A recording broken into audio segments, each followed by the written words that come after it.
So, I have a confession to make.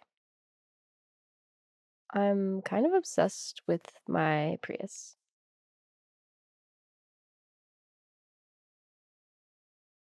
I feel like I've really bonded with it because it's been my house and my main travel companion for many months. I made some modifications to the car to turn it into a camper, and I lived in it for about 5 months last summer. I made a quick video at the beginning of my travels, and I got some comments for more details on the setup. So I wanted to make this video going more in depth about all the components of my car, including my bed, curtains, fridge, power station, and kitchen. My first trip was around 5 months of solo travel, but in this video, I'm traveling with my partner Miles and his dog Gus. I really loved my setup for a single person, but I would make some changes if I plan to do more traveling with another person and a dog also in the car. My car is a 2006 Toyota Prius, and at this point, it has almost 300,000 miles on it. It appears to still be going strong despite me driving it on some potentially Prius wrecking roads. I considered getting a van to build out for my travels, but I discovered a few other people on YouTube that had built out Priuses, and I got really inspired. And I'm really happy that I did because I really love my car. And as I hit the road, gas prices started to soar. And so I was really, really grateful that I had chosen to use the car that I had. Maybe the best thing about the Prius is its climate control. The hybrid battery will run the AC, with the engine only turning on every so often to recharge the battery. This feature allows you to hang out in the car with the AC or heat on without burning a ton of gas. The main changes I made to the car itself were window tinting, installing rain guards, and removing two seats to build a box that doubles as storage and my bed platform. I want to talk about my box, as this was probably the most involved thing that I built in the car. So my crafty friends helped me build this box, which is cut so that it sits perfectly on the seat.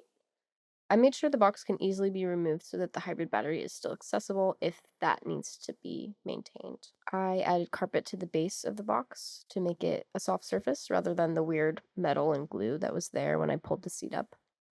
I collected stickers during my travels and covered the box with them. I wanted the box to be a place that I could lock within the car if I felt like someone might break into my car. I never ended up locking the tiny lock that I included.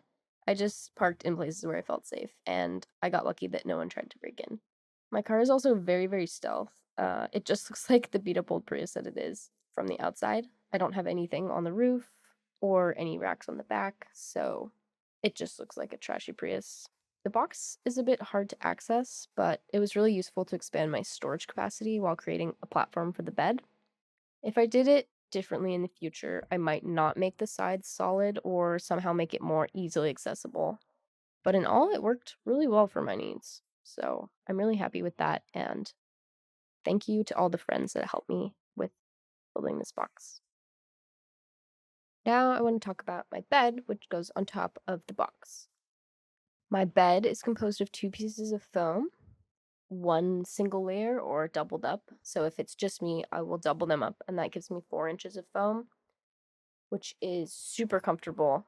When I'm traveling with two people, I can put the other seat down and deploy the foam all the way across the back of the car, and that easily sleeps. Two people, it's just a little bit less thick foam, so it's slightly less comfortable. I sewed covers for the foam. They are a bit annoying to take on and off because I used Velcro, and I actually ran out of the yellow material that I wanted to use for the entire thing, so I just used some scraps on the bottom. I would definitely, I think, do these differently in the future to make them easier to take off and wash if I needed to do that. My foam is 2 feet wide by 6 feet long by 2 inches deep, and then that's doubled, so there's two pieces of foam. The bed platform is made up of the fridge, the box, and the back of the car, and that whole thing is about 6 feet. Now I'm going to talk about my curtains.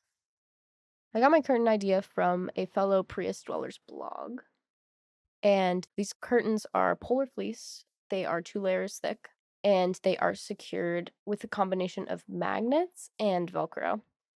Initially, I wanted to just do magnets, but the seals weren't tight enough, so I had to add some Velcro, which involved gluing Velcro into my car. But the magnets are completely hidden, which I really like. My curtains are blue on the inside and black on the outside, and they do a good job of blocking all the light if I have lights on in the car. I made curtains for all of the back windows, plus some that hang from the ceiling behind the front seats. So it really looks like there's nobody in the car when I'm have those curtains deployed because it just looks like black behind the front seats for the most part. Overall, I'm pretty happy with the curtains because they're super stealthy. Having that black curtain behind the seats makes it look like just a regular car when it's parked on the street, which almost feels a little bit too stealthy. When you look at the side of the car and there's nothing in the front seat, it really does not look like somebody could fit in the back of the Prius, but it's actually 6 feet back there. There are two drawbacks to these curtains. They insulate very well, so they can be a little too warm in hot climates. Because they are thick, they also take up a lot of space. It would be awesome to make a pair of thinner cotton ones, although they might be worse at blocking all the light. These polar fleece ones really do a good job of blocking all the light. I also have shade socks that I use if I want to sleep with the windows open. These are especially useful if I'm out camping somewhere where I don't have to worry about being stealthy at all. I use these a lot on my recent trip to prevent bugs from coming in the windows, but leaving the windows open while we slept. The last part of my bed platform is formed by the fridge. The fridge sits right behind the passenger seat, to the chagrin of many taller passengers that I have taken in my car. It is on top of a box that has some miscellaneous stuff that I don't frequently access, like extra motor oil and other odds and ends. I like this fridge for the most part, and it was not expensive. It was, I think, less than $200.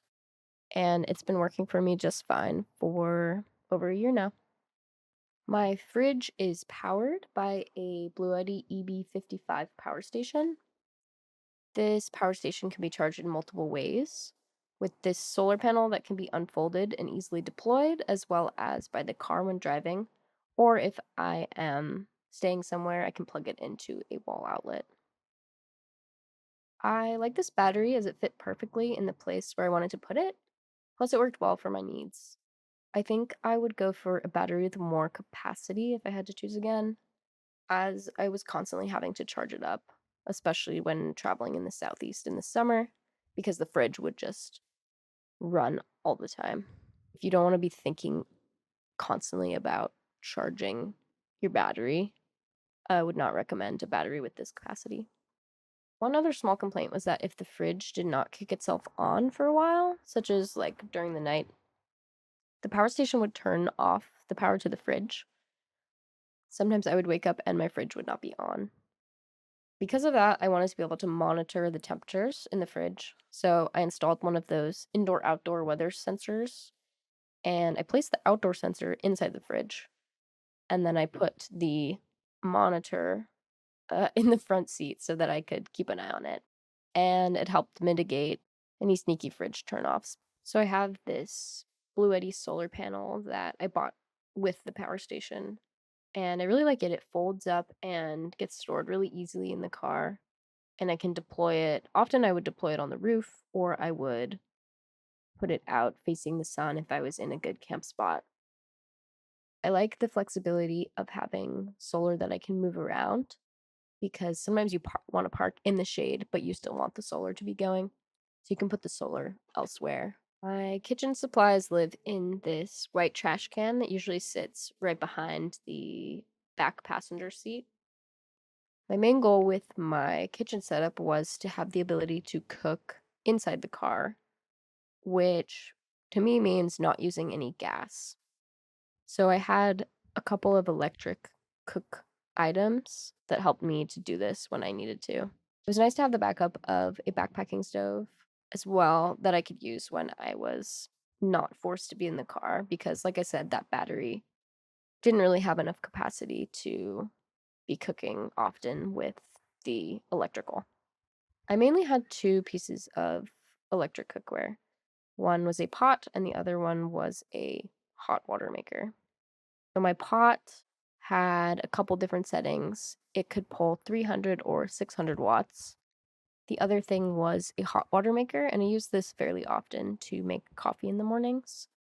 It only holds about 8 ounces and pulls 300 watts, but it would boil water in about 5 minutes, and then I could have a cup of hot coffee in the car, which was really nice.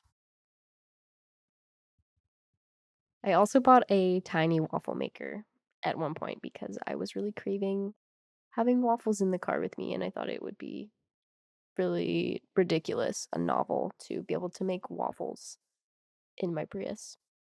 I want to talk about a couple of miscellaneous things that I found really helpful in my travels. The first thing is a jumpstart device, which I got and I keep behind my front seat. I didn't use it on my car for a really long time. Eventually, my battery did go bad and I had to use it all the time, and it was super useful. But it was really nice to have while traveling to help other people. It was kind of a funny way to meet people. And I really liked having the peace of mind that if my battery dies, I can absolutely jump it. So it was definitely a worthy investment. The other thing that I really loved having was a pee funnel. It was really nice to just be driving and know that I can literally pull over wherever, put up my curtains, and go pee. It's very empowering in a funny way. The Prius has a key fob, but mine has never worked. My dad had the idea to make a key to unlock the car that is just like a regular key. So I used that to unlock the car, and I also made a spare of that key, and I taped it under the back bumper because if you live in your car and you get locked out, it's like you're locked out of your house. It really sucks.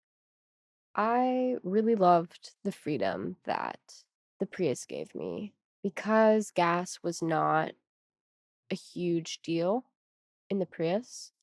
I could really go wherever I wanted.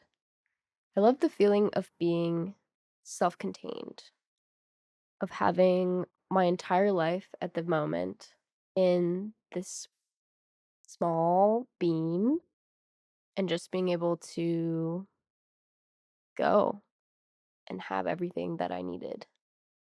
After COVID, I was feeling like I was really insular. Like I wasn't leaving my house and like the outside world was becoming a scary place. And I wanted to kind of force myself back out into the world. And I thought I was going to gain my independence that I felt like I had lost. But it was funny because once I got on the road, I kind of had this realization that I had never lost that independence and it was always there. And I had been building it for a while. So, in a funny way, it kind of taught me that the thing that I was seeking, I already had accomplished. I'm definitely, on the whole, a more anxious person and definitely a homebody. And so it was really awesome to get out of my comfort zone and travel in this way by myself, especially. I think it gave me confidence that I can travel on my own and I can be self sufficient. Or even if I prefer to share my adventures with other people now, it feels good to know that I can go it alone and do it on my own. And a major thank you to everyone else on YouTube that has created Prius camper videos. I spent many, many hours watching those before I built my Prius. And all of those people showed me that it was possible to live in a Prius. And I'm really, really glad that I chose to do the same thing. And yeah, this video is essentially me wanting to kind of pay that forward and give other people the insight that I gained from building out my car and then living in it for months. So yeah, thank you for watching this video. I have another video up about the goal of my travels and talks a little bit more about the day-to-day life of my adventure. So if you want to check that out, I will put a link to that. And yeah, thank you for watching this video, and I'll see you next time.